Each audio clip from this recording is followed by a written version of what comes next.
Ian, before we get into the trades stuff, where are we at with OG's health here? Do you expect this to be a long-term thing for the Knicks? Where are we at with OG? I don't think he's going to play before the All-Star break. I'd be surprised if he did. But to me, they dodged a bullet when that MRI came back and the diagnosis was the same, which was a mild foot sprain. Now, that area of the foot's tricky. I think you're going to let him rest as long as you can. But the idea that it wasn't a Liz Frank, it wasn't an Achilles, it wasn't something more complicated. Yep. I really think they dodged a bullet there. There's no doubt. When I saw that live, I'm like, that's it. That's the Achilles. I thought it was going to roll up like a lampshade. It was just scary. I mean, LeBron was holding him up. So, all things considered, the absolute best news for OG, I agree, but still disconcerting the way he got hurt. Like, generally healthy people in their prime just don't get hurt like that. Yeah, it is. And, his career, he's had injuries throughout his career.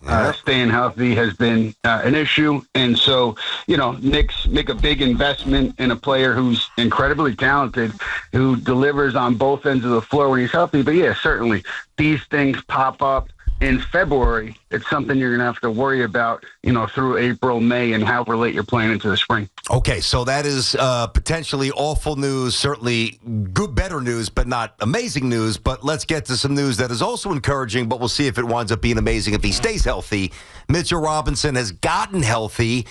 I mean, this is a roll of the dice, man. I know he's cleared and he's ready to roll, start practicing, which means playing is right around the corner, but you don't know how the body's going to respond. He, like OG, is brittle and always banged up. So, preemptively, do you make a trade just in case Mitchell Robinson gets hurt? Yeah, and so the latest that I had heard there was, at least in terms of Mitchell Robinson, Knicks had not been talking to teams about him as far as what I could gather yesterday. Now, as far as bringing somebody else in, they'll move Jericho Sims out. I don't think they'll bring a player back in there for Sims. It'll probably be draft picks of some kind. And then you're looking at, a Valanciunas, an Alex Lynn. There are guys out there who you could bring in to kind of bridge the gap, but you're going to spend assets to bring these guys in for, a month or two while Mitch kind of gets his sea legs back. I would assume, because they seem to be settled on Mitch, that they don't go out and spend assets on one of these veteran bigs out there. BT and Sal on the Fan. We're talking about SNY's insider Ian Begley. What about Durant? There was a report or some speculation that the Knicks might be interested in Durant. Is there any truth to that as far as you know, Ian? I mean, what team is not interested in Durant, first of all? Yeah, I don't want him. I don't want him. There's nothing. There's nothing there. I think any big move for the Knicks would not happen in season. And so, yeah, Durant. I mean, Golden State's right there, right? They've been turned down a few times by Phoenix in this trade period here, but I don't see the Knicks in there at all. And so, I think you cross both local teams off the list for that one. Yeah, and I'm not surprised. I just wanted to get your expertise because I trust you more so than anybody else, which is why we appreciate you taking the time to join us today. I mean, a trade of that magnitude doesn't seem realistic for the Knicks at this particular point, nor do I think it was a good fit. So just back to Mitchell Robinson, assuming that the Knicks do keep him, what's next? Like, what are they looking for here? They're going to move on from Jericho Sims, fine. What can the Knicks add to fortify this roster as being a legitimate championship contender? The one thing you're looking at is you're looking at getting a veteran in that 15th spot, because they'll have some money, some wiggle room between where they are now salary-wise and the second apron. I don't want to put people to sleep, but essentially they can't go above certain salary mark, and they'll have enough room to bring in a veteran the end of the roster. I would think TJ Warren has an edge there now, so maybe that's a guy you bring in, a wing who has been playing well in the G League, veteran. But as far as like a big name, significant addition, I can't see it. They had an interest in Gershon Yabusele out in Philly, but seems to me that Philly would have a high price for Yabusele, number one.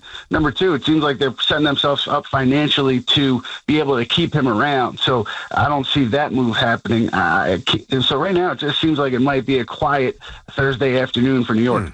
Let me ask you this. Me and Sal were kicking it around briefly. So all right, listen, Doncic is obviously where he is, and AD is where he is.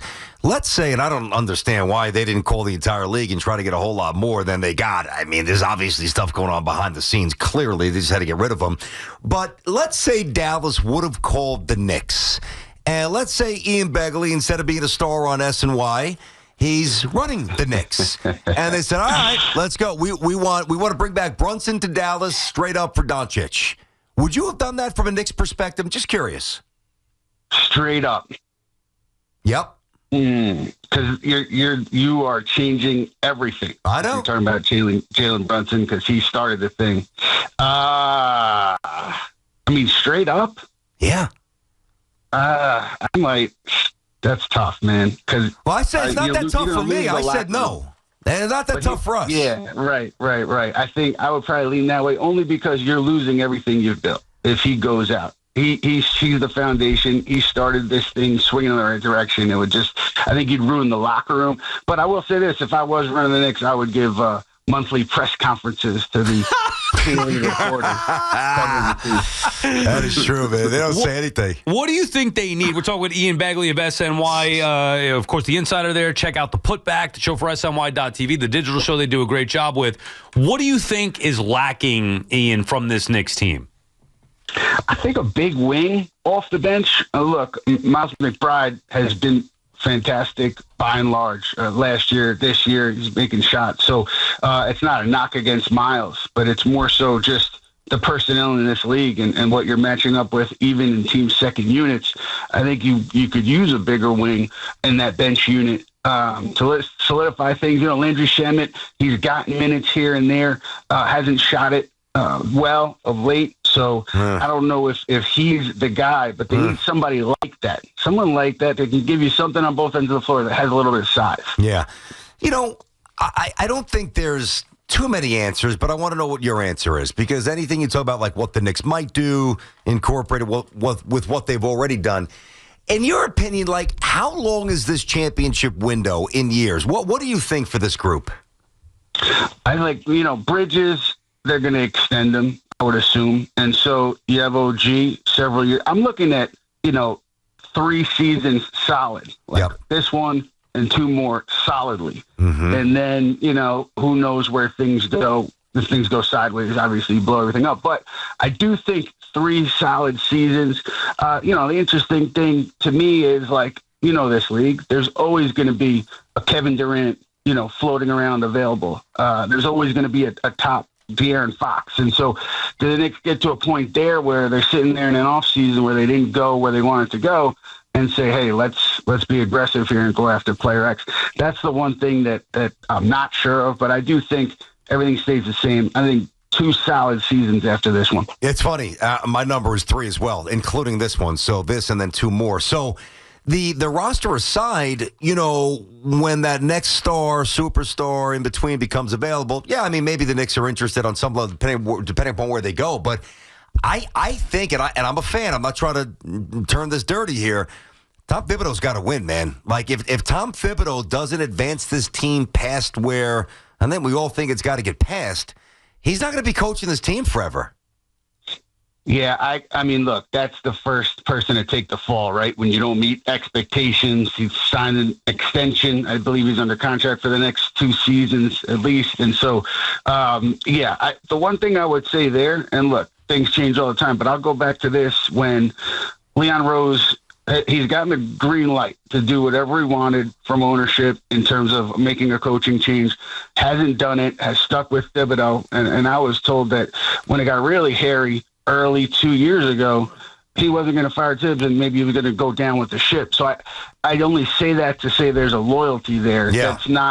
That doesn't exist in every franchise and every front office. So I do think that factors in when you're talking about Tibbs' job, but certainly somebody would take the hit if they fail to live up to expectations. Maybe not this year, but I think next year people might start to get antsy. Yeah, and I was going to ask you that question. In fact, if the Knicks don't get over the hump in the next couple of years, would they be looking to make a change there before breaking this thing up? I mean, look, Ian, if all the pieces are in place, like getting Mitchell Robinson back, and the Knicks are going to maybe make some smaller additions here, this is it. This is the team. Do you think that it's good enough, led by Brunson, with the other scoring options that we have, assuming health, like assuming OG comes back healthy and Mitch, do you think that they can win an NBA title? Currently constituted, I don't think so. But I also, just being honest in terms of where everything is, just because they may not make a move at the deadline, by Thursday, I don't think this is the complete, full, final roster. And so I don't want to like suggest anything, but I do think that there was an appetite internally to make some more significant moves. Obviously, there wasn't a consensus there, but I say that to say this, I don't think, is the end-all, be-all when we're talking about the next 2 seasons after this one. I think there could be some moving parts if needed. Well, who would be the one to go? Yeah. Like, and I'm not trying to get don't need the inside. I'm just saying, like, if you do the math, it's not going to be Brunson. They just got Towns here. They traded a boatload for Bridges. What are the wings? They signed OG. I mean, we look at who would be the replacement or the big addition that they could make. Well, I don't want to say big addition, but I would say the Mitchell Robinson piece is he becomes an expiring, right, next year. And so the value there becomes higher, especially if he's coming off a run where he helped you in the postseason. So that's where, you might be able to get something back. Miles McBride on a fantastic contract. That's where you might be able to get something back.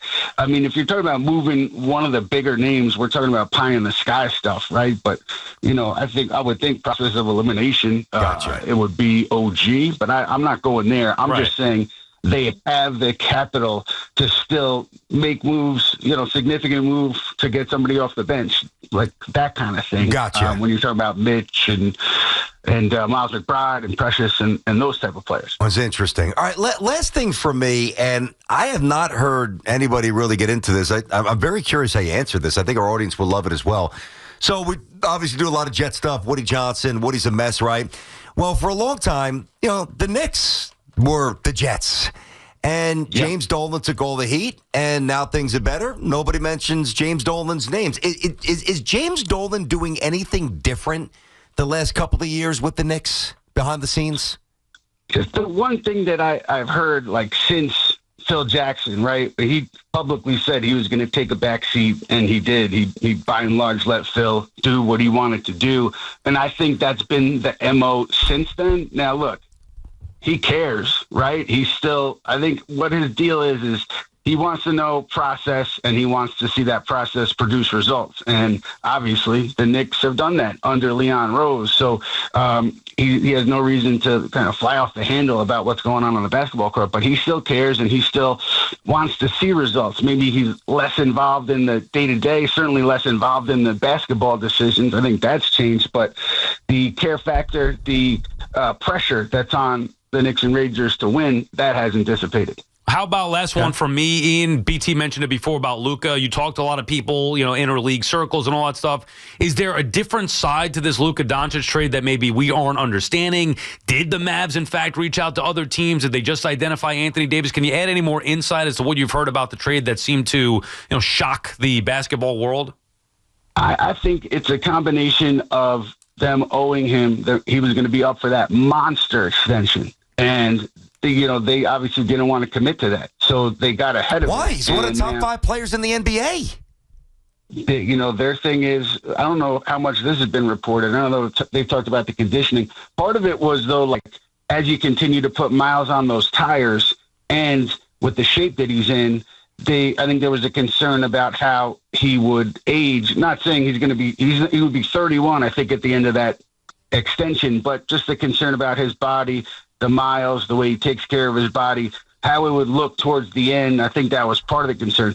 I'm not saying I agree with it, but I'm saying those are kind of the whispers coming out of Dallas. And I think that they also wondered if he wanted to be there long term, rightly or wrongly. I think there was some question about that. Look, I would call the league. If I was trying to trade Luka Doncic, I would not have limited it to one team. It kind of reminds me of the Porzingis deal a few years ago. But clearly, Dallas had their eyes on Anthony Davis. Right or wrong, we're going to find out, right? I don't think it was right. Nobody thinks it was right, but let's see how it plays out. Thanks for your time, Ian. We appreciate the insight. Thank you, fellas. You guys have a good day. All right, there you go. Ian Begley, SNY Insider. Check out the Putback on SNY.TV. He does a great job. One of the more trusted basketball insiders in this town. All right, BT, we'll come back. We'll dissect that a little bit.